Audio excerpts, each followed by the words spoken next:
like to thank the committee for inviting me. Uh,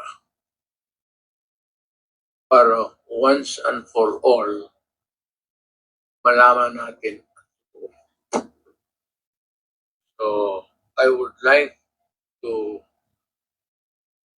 request sa inyo na huwag ninyo akong ituring president or kaibigan. Treat me as a witness and tignan natin kung lalabas yung totoo. So, with your permission, at maraming salamat po sa inyong lahat for inviting me. I'd like to start my Monday as President of the Republic was to protect the country and the Filipino people. Do not question my policies because I offer no apologies, no excuses. I did what I had to do. And whether you believe it or not, I did it for my country. The war on illegal drugs is not about killing people. It is about protecting the innocent and the defenseless.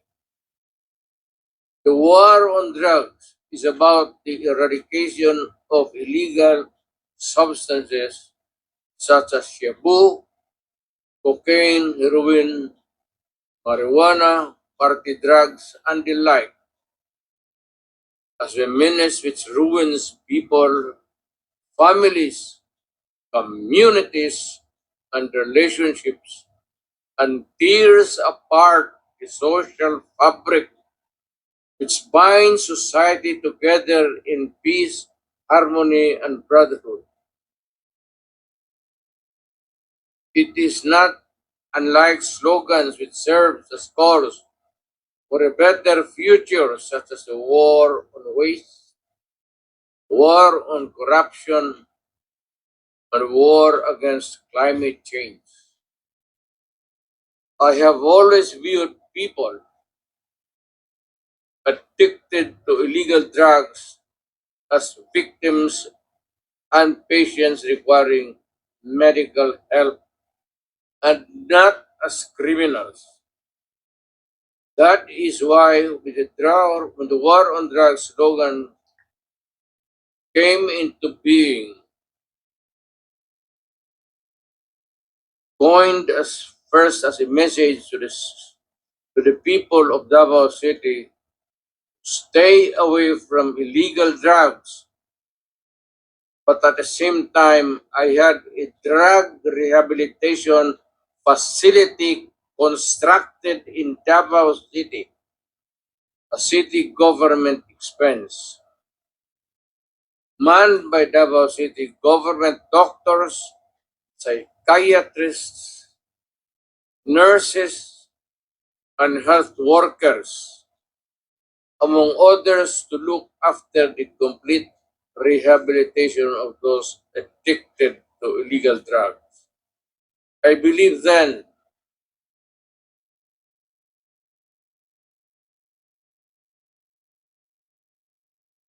and I still believe now that rehabilitation and not fear of death or incarceration to be the key to the return of the addicted individuals back to the mainstream of a just and forgiving society.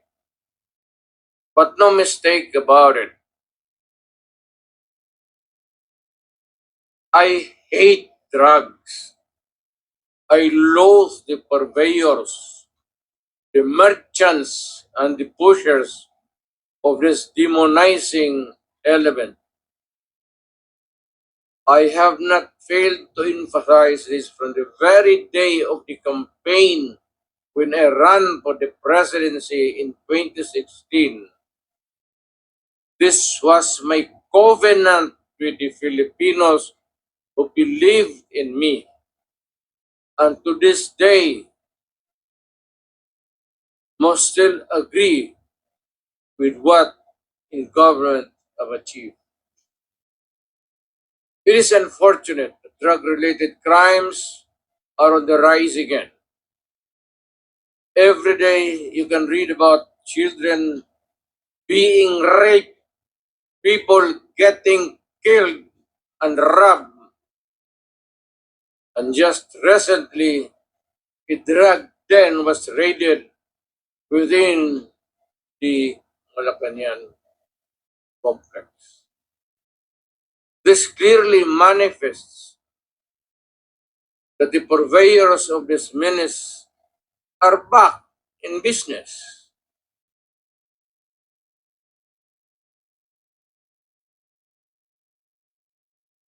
Ano? Go ahead. The Filipinos are anxious and distressed.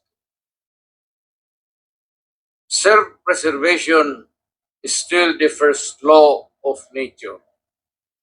It is instinct. It is recognized in our laws as self-defense.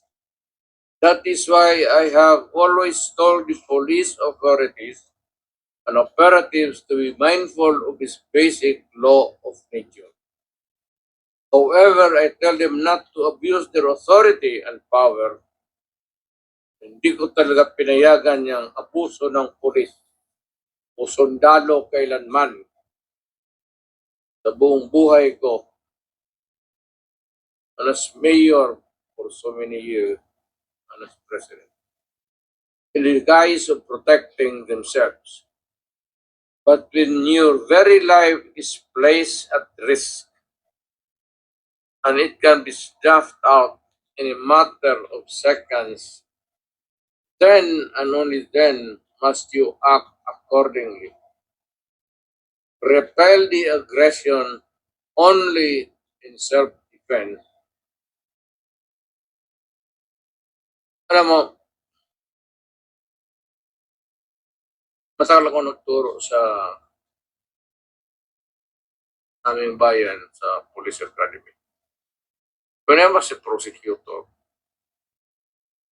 to augment my income noon na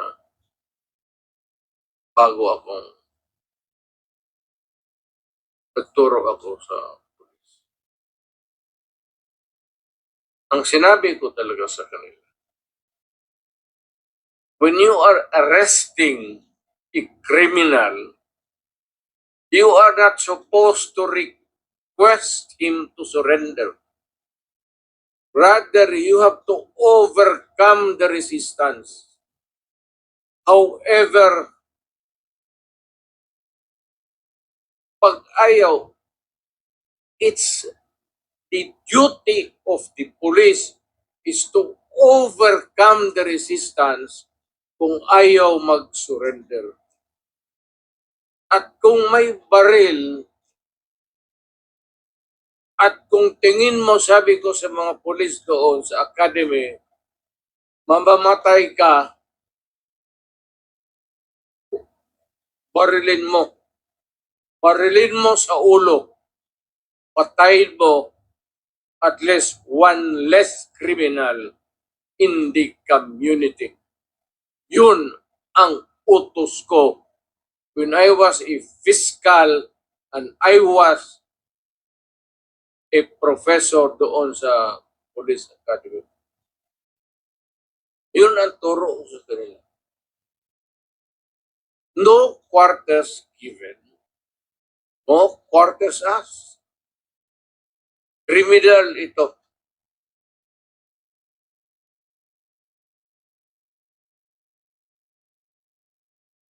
Repel the aggression only in self-defense. Do not make orphans of your children and widows of your wives. I don't want that in my conscience. as mayor and president. Di ko mabigat yan sa konsensya ko. I have warned, but before that, my job as president was never easy, and it was not meant to be. I have tried to do the best I can to address the problem of illegal drugs firmly and without compromise. For all of its successes and shortcomings, I and I alone take full legal responsibility sa lahat na nagawa ng mga pulis pursuant to my order. Ako ang managot. At ako ang makulong. Huwag yung pulis na sumunod sa order ko. Kawawa naman. Nagtatrabaho lang. Yun ang gusto kong sabihin sa Pilipino at mabutit niyaya ninyo ako dito. Once and for all, yan ang gusto kong sabihin sa tao.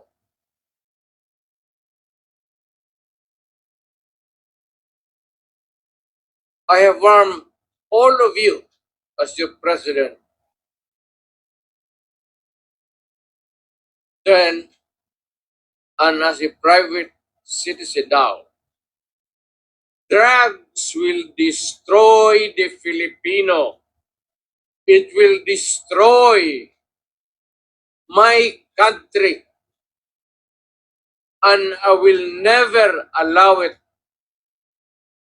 Paski ako empleyado sa gobyerno o private citizen, I will do what is necessary to protect my country, my community, at yung mga anak natin.